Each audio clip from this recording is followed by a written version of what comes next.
Growing up in a Latino household is wild because you don't even realize how early you start performing masculinity. We were children and we were already acting, censoring ourselves, and learning to please everyone but ourselves. And the crazy part is that no one teaches you this stuff. You just kind of learn the rules and fast. The deep voice, the don't move your hands too much, the stiff walk, and of course the iconic interrogation of "Y la novia, y la novia, y la novia, y la novia, y la novia." So in this video, I really want to open up this conversation. Let's talk about the mask we all had to build and how early we learned to wear it.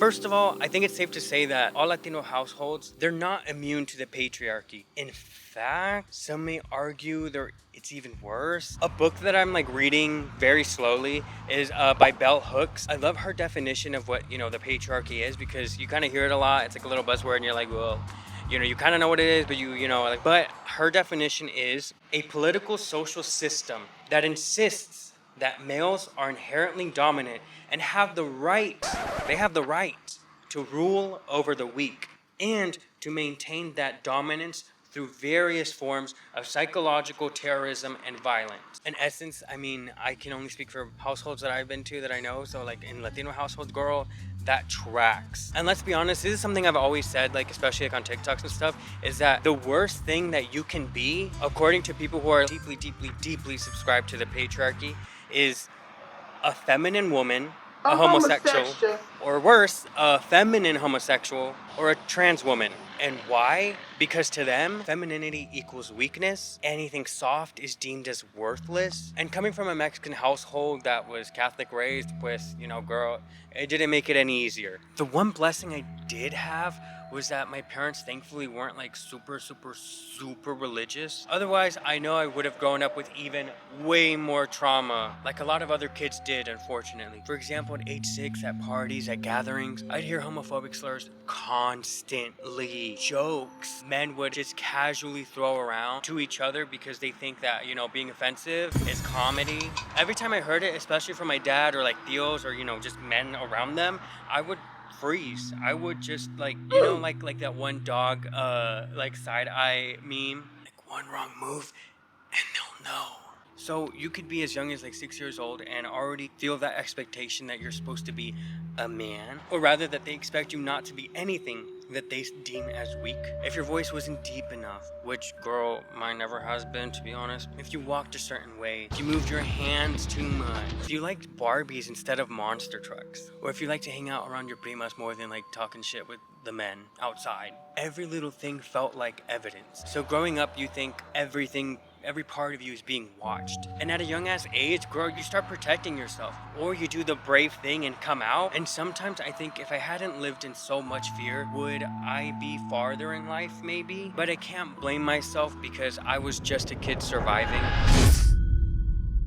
You don't really realize how early you learn to abandon yourself just to stay safe. Some guys deepen their voice, change the way they walk, change the way they talk, sit a certain way. Some avoid being feminine, being perceived as that at all costs. You shrink the parts of yourself that feel natural because femininity equals danger in this culture. Some boys even like to go full undercover, girlfriends, double lives, the whole novela, and girl, I couldn't do that. I could not do that. It's too much work, too much lying, and honestly, there's too much collateral damage involved. For better or for worse, I chose the opposite. Lay low, stay quiet, make yourself small, don't draw any attention to yourself. And yeah, my friends would defend me. Shout out to the girls. If you guys know what I'm talking about, I love Eric's TikToks.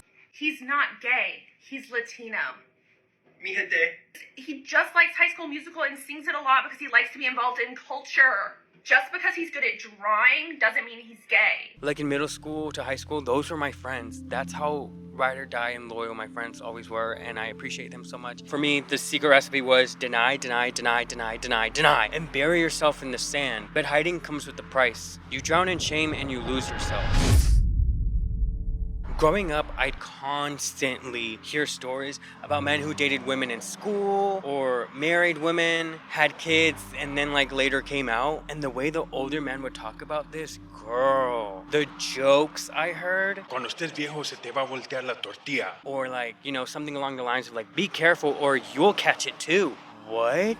They would talk about sexuality like it was a flu. I've literally heard grown-ass men express their fear about later turning gay. And I've had a few conversations about this topic, like with my dad, and I would try to explain to him, I'm like, no, that's not how that works, Mary. Sexuality is a spectrum, and it's not something you catch. You don't wake up one day and become gay. Those men that they're talking about, they're usually probably bi or gay, but trapped in religion and culture, machismo, expectations. They've lived whole lives in closets they've never built. But will the older men understand that? Trick question, no. If you're liking the video so far, please subscribe. Comment down below. I would love to hear your feedback and thoughts on this topic. Let's jump back into the video. You could be 9 or 19, at a party grabbing a Capri Sun, minding your own business, and here comes the interrogation squad. ¿Y la novia? It's like they get paid a commission to ask you that question. Sometimes I swear they would ask out of pettiness or something, because for me, I never really tried to pretend to be something else because I always thought like, girl, you can't hide it. So I was like, well, I know, maybe my voice isn't the deepest. I know that. I never really brought girls home, never really talked about it, etc., etc. So I would just be like, are you trying to pull me out of the closet? Like, why are you asking? Do you want to be my girlfriend, Theo? Like, since you care so much? I would always kind of like laugh it off awkwardly or, smile, kind of just like change the subject. Deny. Not obvious at all, right? But to some, I know the question might be like annoying. To others, it can be humiliating. But to me, it was always a reminder of how out of place I always felt because I wasn't like the other boys. Okay, so this one hit me in adulthood. Gay boys in Latino families become overachievers because if you're not the straight son, you better be the successful son. I would always tell myself, be perfect, do amazing in school, go to college, make money, become someone so impressive so maybe they won't care that you're gay. And it kind of worked until it didn't, because I kind of came out earlier than I had like planned back when I was how many years old. Life got real. I learned that there is no award for overachieving, and that if your parents don't accept you for who you are, no achievement will ever be enough. Some parents live in their little fantasy and only focus on the version of you that they wanted versus the version of you that you are. And there's nothing you can do about that. I learned I can only be honest with myself about who I am, what I want, who I want to become. And honestly, that matters so much more than pleasing people, even if you love them, even if they're your parents. You get so good at performing masculinity that even as an adult, sometimes you forget who your real self is. Some of us didn't just like become masculine, we became performers. And for me, it took someone that I really cared about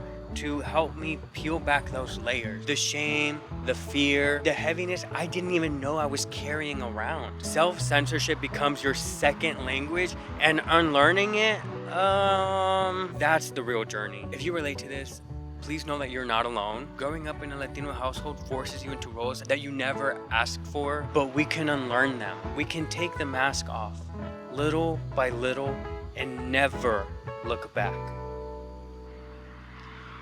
My name is Sergio Agustin. Welcome to my channel. If you're new here, I like to post videos that relate to how I grew up. I'm a Latino, gay man, 25 years old. So I love to make videos kind of aimed at my younger self or to other people that I know can relate to. I also have a beauty brand, so I also post about my journey on here. You'll see Get Ready With Me, all these things. So if you like anything, please watch, like the video, hype the video, subscribe, do all those good things because it helps other people like you find me and see this content that I know will serve them. So thank you so much if you do that.